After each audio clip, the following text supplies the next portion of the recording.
What the hell is going on? Well, you're absolutely right, and thank you for having me on to talk about this, because this is becoming even more critical. I've been doing this for 13 years, and I can't believe the profiteering that is absolutely manifestly clear to everyone except, it seems, the Treasury. And one of the things we've got to look at the moment in time is somehow the government have got to get on top of this. And they're the only ones that can get on top of it, both in terms of fuel taxation and the thing called pump watch, which we want to introduce, which is what we want is a consumer price regulatory watchdog.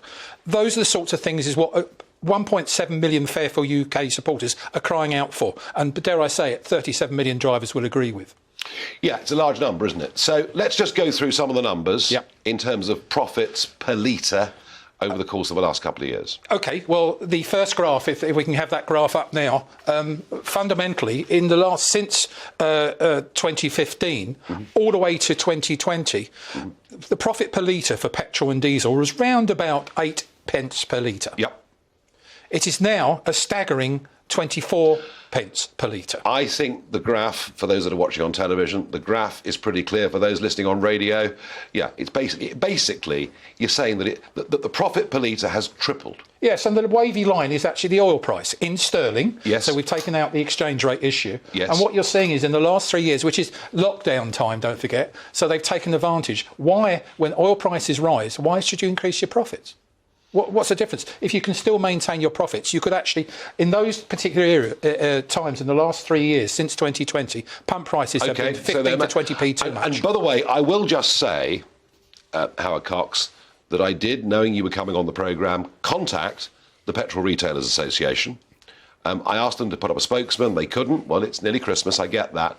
I asked them for a statement. I didn't get one. What on earth have they got to be afraid of? Which is very sad, because I actually believe the Independent Retailers Association shouldn't be blamed, because most of the independent retailers are tied to very strong contracts, which they can't get out with their wholesalers.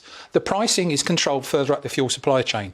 And the head of the Petrol Retailers Association knows that from what I've said it many times. He supports a cut in fuel duty. All we want is fair and transparent pump pricing. Yeah, I mean, fuel duty is one issue, but what we're now talking about here is profit per litre. And I understand that it's the supermarkets that are the real villains of the piece at the moment. Yes, that's changed again in the last couple of years for some reason or another, and it must be due to the cost of living crisis, because supermarkets are protecting their core business. Do you remember the days when, to encourage footfall, they used to say, if you spend £50, you can have 5 to 10p a litre off using a voucher. Everyone loved it, and it wasn't a loss leader, because supermarkets don't tend to buy from wholesalers. They buy direct from the refinery. Of course. So they don't have a middleman to actually pay. Because they're big enough. They're big enough to buy, and half of the fuel dispensed in this country goes through supermarkets.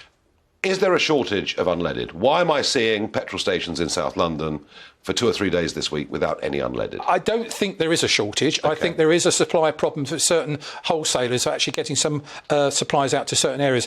I repeat what you said earlier. You don't need to have a run in it. You don't have to start queuing for petrol. But there is some issues of supply with certain wholesalers. Now let's get to the issue that really, really gets my goat as someone that drives a diesel car. Yes. Of course I drive diesel because Mr. Blair told me it was good for the environment, if we remember.